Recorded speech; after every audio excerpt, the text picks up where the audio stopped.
Shalom jemaat yang dikasih Tuhan, senang sekali saya Pendeta Rubin Adi Abraham bisa menjumpai Anda lagi di dalam ibadah ini. Saya mengucapkan selamat tahun baru, kiranya berkat Tuhan melimpah dalam kehidupan kita.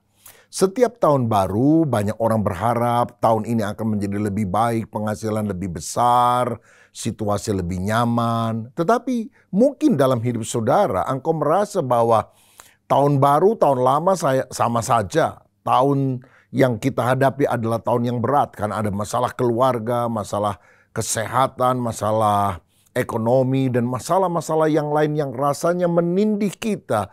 Dan kita tidak tahu bagaimana kita bisa mengatasi semuanya itu. Alkitab mencatat tentang seorang tokoh yang bernama Ayub yang mengalami tekanan besar dalam hidupnya. Karena pada hari yang sama 10 orang anaknya mati, seluruh hartanya habis, badannya penuh dengan bisul, penyakitan, bahkan istrinya menyuruh dia mengutuki Allah. Kalau kita dalam posisi Ayub pasti stres tingkat tinggi, gak bunuh diri aja sudah bagus saudara. Tapi ternyata Ayub bisa mengatasi semua pergumulan yang dia alami itu, bahkan diberkati double porsi. Apa rahasianya? Inilah yang akan saya bahas dalam pembacaan firman, kiat kuat menghadapi tahun yang berat. Mari kita akan baca Ayub pasal 22 ayat 21 sampai 26. Demikian bunyinya. Ayub 22 ayat 21 sampai 26. Berlakulah ramah terhadap dia supaya engkau tentram. Dengan demikian engkau memperoleh keuntungan. Terimalah apa yang diajarkan mulutnya dan taruhlah firman-Nya dalam hatimu. Apabila engkau bertobat kepada Yang Maha Kuasa dan merendahkan diri, apabila engkau menjauhkan kecurangan dari dalam kemahmu, membuang biji emas ke dalam debu, emas Ofir ke tengah batu-batu sungai, dan apabila Yang Maha Kuasa menjadi timbunan emasmu dan kekayaan perakmu, maka sungguh-sungguh engkau akan bersenang-senang karena Yang Maha Kuasa dan akan menengadah kepada Allah. Ada 4 kunci untuk kita kuat menghadapi tantangan yang berat, bahkan berkemenangan dan mengalami sukacita dari Tuhan. Yang pertama, kita harus hidup akrab dengan Tuhan.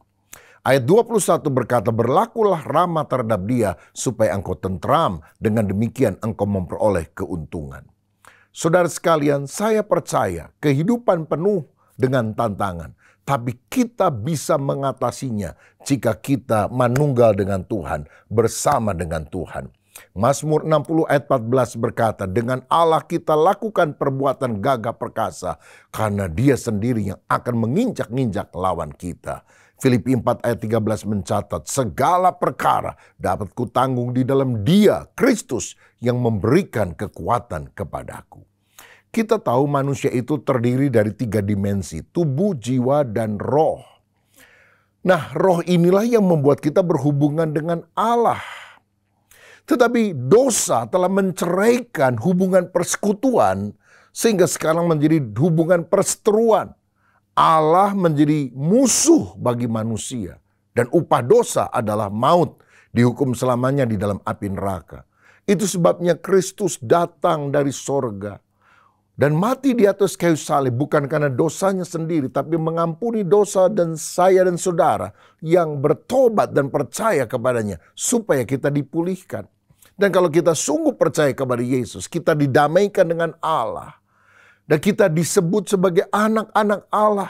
Artinya hubungan kita dengan Tuhan menjadi akrab, menjadi intim. Saudara-saudara, tidak ada agama apapun di dunia yang mengajarkan umatnya memanggil sesembahan tertinggi sebagai Bapa, kecuali Kristen. Kenapa? Karena melalui Kristus, kita yang percaya kepadanya diangkat menjadi anak Bapa sorgawi. Hubungan kita, hubungan yang sangat akrab. Salah satu tokoh yang punya hubungan akrab dengan Tuhan adalah Daud. Dalam Mazmur 27 ayat 4 dikatakan, satu hal telah kuminta kepada Tuhan, itulah yang kuingini, diam di rumah Tuhan seumur hidupku, menyaksikan kemurahan Tuhan dan menikmati bait-Nya. Daud bukan orang sempurna, dia pernah gagal, pernah sombong, pernah membunuh orang, pernah berzina dengan istri Uria. Tetapi dia bertobat, dia hancur hati, dan dia suka memuji, menyembah Tuhan. Dia ingin menyenangkan hati Tuhan. Dan saya percaya kalau saudara di tengah tantangan kesulitan, menjalin relasi dengan Tuhan. Kekuatan Tuhan akan datang.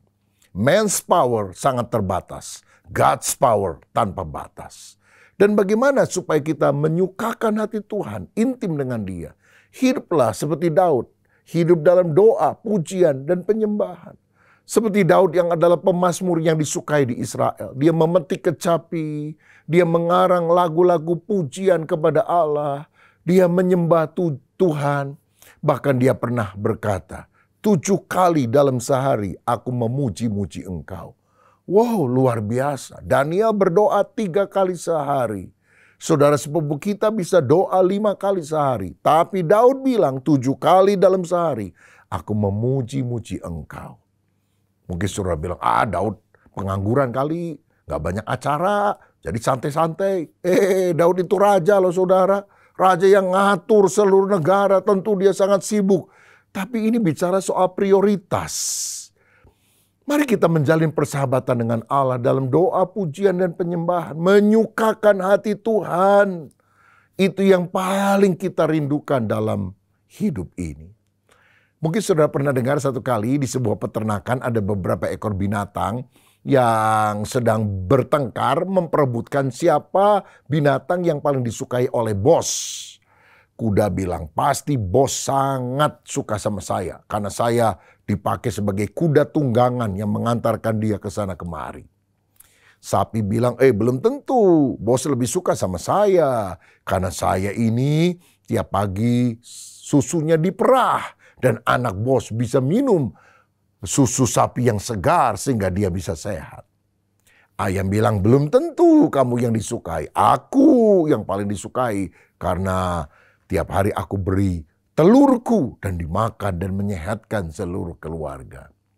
Mendengar pembicaraan kuda, sapi, dan ayam, seekor anjing kecil menjadi resah, malu. Dia datang sama induknya yang besar. Dia bilang, Mama, saya malu. Karena saya nggak bisa berprestasi seperti kuda, sapi, ayam. Saya nggak bisa menghasilkan apa-apa. Bagaimana saya bisa disukai oleh bos? Lalu mamanya bilang, kamu memang tidak bisa seperti kuda yang kuat, sapi yang punya susu, ayam yang bisa bertelur. Tapi coba kalau bos kamu pulang, kamu sambut dia, kamu lompat-lompat. Kamu kibas-kibaskan ekor kamu naik ke pangkuannya. Pasti bos akan senang. Sore itu betul ketika bosnya pulang dari satu tempat kelihatannya capek. Anjing nari-nari, anjing goyangkan ekornya, anjing lompat ke pangkuannya. Oh, bos ini bilang, aduh kamu lucu banget ya. Segala kelemahan saya sekarang hilang rasanya. Lihat kamu ini. Saudara sekalian, saya mau bilang, mungkin saudara seperti anjing kecil yang tidak bisa memberikan banyak uang untuk pembangunan. Engkau tidak bisa melakukan perkara hebat untuk Tuhan. Tapi kalau engkau tahu menyukakan hati dia, akrab dengan dia, intim dengan Tuhan, dalam doa, pujian, penyembahan, saya percaya hati Tuhan disenangkan dan kekuatan ilahi akan datang. Damai dan sukacita kita akan dapatkan. Bagaimana supaya kita menang di tahun yang berat ini? Hiduplah akrab dengan Tuhan. Yang kedua, kita harus hidup menurut firman Allah. Ayat 22 berkata, terimalah apa yang diajarkan mulutnya dan taruhlah firman-Nya dalam hatimu. Tahukah saudara, Alkitab adalah buku petunjuk untuk kita memperoleh kehidupan yang berbahagia dan beruntung. Kalau saudara beli kompor, saudara akan menerima kompor dan juga buku petunjuk bagaimana cara menggunakan kompor. Kalau saudara beli motor atau mobil, saudara juga akan menerima buku petunjuk bagaimana cara menggunakan motor atau mobil dengan baik. Misalnya, isilah dengan bensin, baru motornya bisa nyala. Sebab kalau saudara isi dengan air, motornya jadi rusak. Selama kita mengikuti buku petunjuk, kita akan mendapatkan hal-hal yang baik. Kalau beli motor, beli mobil, beli kompor, dapat buku petunjuk, masa waktu Tuhan menciptakan kita manusia yang lebih berharga dari semua benda itu, Tuhan tidak sertakan manual book, buku petunjuknya? Oh, dia sertakan. Namanya apa? The Bible, Alkitab. Alkitab adalah buku petunjuk untuk kita memperoleh keselamatan dan kebahagiaan dalam kehidupan ini. Dalam Mazmur 1 ayat 1-3 dikatakan, Berbahagialah orang yang tidak berjalan menurut nasihat orang fasik, yang tidak berdiri di jalan orang berdosa, dan yang tidak duduk dalam kumpulan pencemooh. Tetapi yang kesukaannya ialah Taurat Tuhan, dan yang merenungkan Taurat itu siang dan malam. Ia seperti pohon yang ditanam di tepi aliran air, yang menghasilkan buahnya pada musimnya, dan yang tidak layu daunnya. Apa saja yang diperbuatnya berhasil.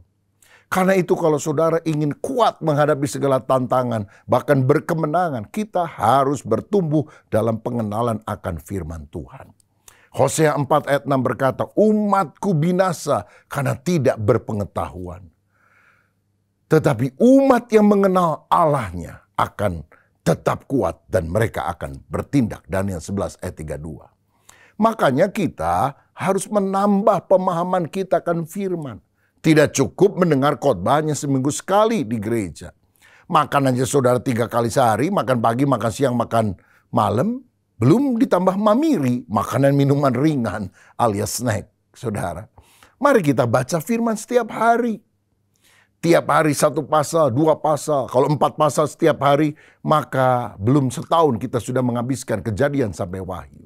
Dengarkan khotbah minggu lebih rajin. Dan melalui YouTube GBI Battle, saudara setiap hari bisa mengikuti acara doa pagi jam 5 sampai jam setengah 6 pagi. Ada kupasan eksposisi ayat-ayat Alkitab secara teratur yang dipaparkan kepada kita. Itu akan menambah kerohanian kita, pemahaman kita akan firman Tuhan. Saudara boleh belajar macam-macam ilmu di dunia ini, tapi jangan lupa belajar firman. Karena itu yang akan membawa kita pada keberhasilan dan keberuntungan. Seperti yang Tuhan janjikan dalam Yosua 1 ayat 7 dan 8. Hanya kuatkan dan teguhkanlah hatimu dengan sungguh-sungguh. Bertindaklah hati-hati sesuai dengan seluruh hukum yang telah diperintahkan kepadamu oleh hambaku Musa. Janganlah menyimpang ke kanan atau ke kiri supaya engkau beruntung kemanapun engkau pergi.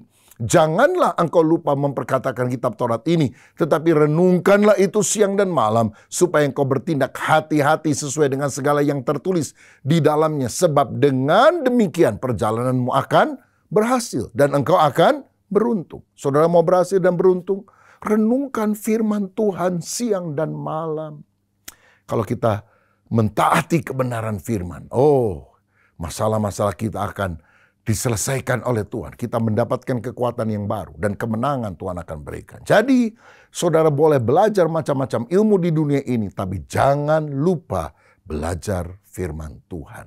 Satu kali ada seorang mahasiswa perguruan tinggi ternama di Indonesia yang pergi berkunjung ke sebuah kecil di tepi pantai. Dan kemudian dia minta ada seorang nelayan yang punya perahu untuk membawa perahunya agak ke tengah. Dia mau berlayar, melihat pemandangan yang ada. Nah, di tengah perjalanan tinggal berdua itu, si mahasiswa dengan sombong berkata, Pak nelayan, boleh saya tanya, Bapak pernah belajar ilmu ekonomi enggak? Oh, saya orang kampung, Pak. Saya enggak pernah belajar yang gitu-gitu. Oh, sayang, engkau kehilangan 1/4 dari hidupmu. Kalau ilmu psikologi, waduh, saya juga nggak ngerti. Oh sayang, kamu kehilangan 2/4 dari hidupmu. Berlayar lagi lebih ke tengah, saudara. Mahasiswa bertanya lagi, kalau ilmu sosiologi, apa Bapak pernah pelajari? Oh, tidak pernah, saya orang bodoh. Nggak pernah belajar macam-macam ilmu, SD aja nggak tamat. Oh sayang, engkau akan kehilangan 3/4 dari hidupmu. Tiba-tiba, saudara, cuaca berubah. Karena kelihatannya awan mendung mulai menggantung. Sebentar lagi kelihatannya agak akan turun hujan. Ombak mulai tinggi. Wah, si mahasiswa kota ini jadi panik. Ayo Pak, segera pergi ke darat, pergi ke darat. Tenang, ya, sabar. Boleh saya tanya kepada kamu, apakah kamu bisa ilmu namanya berenang logi? Apa Pak? Berenang logi? Aduh, saya nggak bisa berenang. Dan nelayan bilang, oh sayang, engkau mungkin akan kehilangan 4/4 dari hidupmu. Saudara-saudara, kalau di laut, nggak bisa ilmu ekonomi, psikologi, sosiologi nggak terlalu masalah, asal jangan nggak ngerti ilmu berenang logi. Begitu juga dalam kehidupan ini, saudara boleh belajar apa saja, tapi kalau saudara tidak tahu firman, engkau tidak akan dituntun pada keselamatan, engkau tidak akan dituntun pada keberhasilan dan keberuntungan. Karena itu taatilah firman, hidup dalam firman. Yang ketiga, agar kita kuat menghadapi tahun yang berat dan juga berkemenangan mengatasi segala masalah, kita harus hidup dalam pertobatan. Ayub 22 ayat 23-24 tadi berkata, apabila engkau bertobat kepada Yang Maha Kuasa dan merendahkan diri, apabila engkau menjauhkan kecurangan dari dalam kemahmu, membuang biji emas ke dalam debu, emas Ofir ke tengah batu-batu sungai. Saudara sekalian, ayat-ayat ini menunjukkan bahwa Tuhan mau kita bertobat, merendahkan diri, menjauhkan kecurangan dosa dari dalam kehidupan kita. Karena dosa itu yang membuat kita gelisah. Dosa itu menjauhkan kita dari Allah sehingga kutuk kita alami. Tapi kalau kita mengakui dosa, bertobat, maka berkat Tuhan akan melimpah. Seringkali kesulitan datang karena kesalahan kita, saudara. Sudah dikasih tahu sama Tuhan, tetap aja bandel. Akibatnya masalah datang. Makanya kita harus bertobat. Bertobat artinya berhenti berbuat dosa, berbalik kepada Allah dan melakukan firman Allah. Salah satu orang yang pernah mengaku dosa adalah Daud. Dalam Mazmur 32 ayat 3-5, setelah dia berzina dengan Batseba istri Uria dan dia masih menyembunyikan dosanya, dia bilang begini, selama aku berdiam diri, tulang-tulangku menjadi lesu karena aku mengeluh sepanjang hari. Sebab siang malam tanganmu menekan aku dengan berat, sumsumku menjadi kering seperti oleh teriknya musim panas. Dosaku kuberitahukan kepadamu dan kesalahanku tidak kusembunyikan. Aku berkata, aku akan mengaku kepada Tuhan pelanggaran-pelanggaranku dan engkau mengampuni kesalahan karena dosaku. Saudara, kalau kita ingin beban yang menindih hati kita, membuat kita galau, gelisah, itu diangkat oleh Tuhan. Kuncinya adalah pertobatan. Ketika Daud mengaku dosa, Tuhan mengampuni dia. Dan dia berjalan lurus kembali sesuai dengan kehendak Tuhan. Beberapa waktu yang lalu saya melayani dalam konvensi nasional dari Full Gospel Businessman Fellowship International yang ada di Indonesia. Pertemuannya di kota Jakarta. Seluruh ketua-ketua chapter dari seluruh Indonesia bahkan dari luar negeri hadir. Dalam pertemuan itu ada International President dari Full Gospel Businessman yang kali ini berasal dari negara Ghana di Afrika. Saudara, dalam paparannya dia menyatakan dia seorang pengusaha, kaya raya, sukses. Tetapi ada sakit yang tidak sembuh-sembuh dan hatinya juga gelisah. Satu kali dia berdoa sama Tuhan, Tuhan kenapa engkau izinkan penyakit ini tidak sembuh-sembuh? Dan Tuhan mengingatkan bahwa dia kalau usaha seringkali tidak jujur. Dia tidak jujur dalam masalah pajak dan hal-hal yang lain. Dan Tuhan memberikan keyakinan dalam hatinya bahwa dia harus membenahi kehidupannya. Dan akhirnya dia mengambil keputusan untuk hidup lebih jujur lagi. Dan apa yang terjadi? Hanya beberapa bulan setelah keputusan itu, penyakitnya sembuh. Dia sehat sampai hari ini. Bahkan kemudian dipercaya menjadi pimpinan daripada Full Gospel Businessman secara internasional. Saudara, kalau kita mau menang mengatasi situasi yang berat, kita harus hidup dalam pertobatan. Dan yang terakhir, yang keempat, kalau kita ingin kuat di tengah tahun yang berat dan hidup penuh sukacita, kemenangan, kelimpahan berkat, kita harus hidup mengutamakan Allah. Ayub 22 ayat 25 dan 26 tadi berkata, dan apabila Yang Maha Kuasa menjadi timbunan emasmu dan kekayaan perakmu, maka sungguh-sungguh engkau akan bersenang-senang karena Yang Maha Kuasa dan akan menengadah kepada Allah. Saudara sekalian, siapa yang kau lebih hargai dalam hidup ini? Allah atau uang? Mengutamakan Tuhan atau mengutamakan mamon? Sekarang ini ada banyak orang tidak ke gereja. Alasannya apa? Sibuk, banyak urusan, banyak kerjaan. Saya ingat satu kali ada seorang pendeta berdiri di pintu luar gereja menyalami jemaat yang mau pulang. Shalom, selamat hari Minggu, Tuhan memberkati. Tiba-tiba dia lihat ada wajah asing, dia bilang, selamat datang Pak, Anda jemaat baru di tempat ini. Ah, Pak Pendeta masa lupa sama saya kan jemaat lama. Oh, minta maaf. Mungkin jemaat cukup banyak jumlahnya jadi saya agak lupa. Ngomong-ngomong, minggu lalu Bapak ke gereja? Oh tidak. Bulan lalu? Oh tidak. Loh, kalau gitu kapan terakhir kali Bapak ke gereja? Kira-kira 3 tahun yang lalu lah Pak. Loh, pantesan saya lupa. 3 tahun nggak ke gereja. Kenapa Pak nggak ke gereja? Aduh sibuk. Usaha saya laku, laris, kan pernah didoakan sama Pak Pendeta sekian tahun yang lalu. Saya diberkati Tuhan. Lalu sejak diberkati Bapak nggak datang ke gereja. Ya kira-kira begitulah. Waduh ini lupa kacang akan kulitnya dong. Tapi ngomong-ngomong hari ini hari Minggu. Bapak kok bisa ke gereja lagi? Oh sekarang sudah bangkrut Pak. Saudara sekalian, apa Tuhan mesti bikin kita bangkrut dulu? Baru kemudian kita datang nangis-nangis sama Tuhan. Saya rasa nggak perlulah. Saudara, tapi mari kita mengutamakan Tuhan. Terima kasih untuk berkat-berkatnya. Tapi pribadi Tuhan lebih penting daripada semua berkat. Jadikan Tuhan yang utama, bukan uang.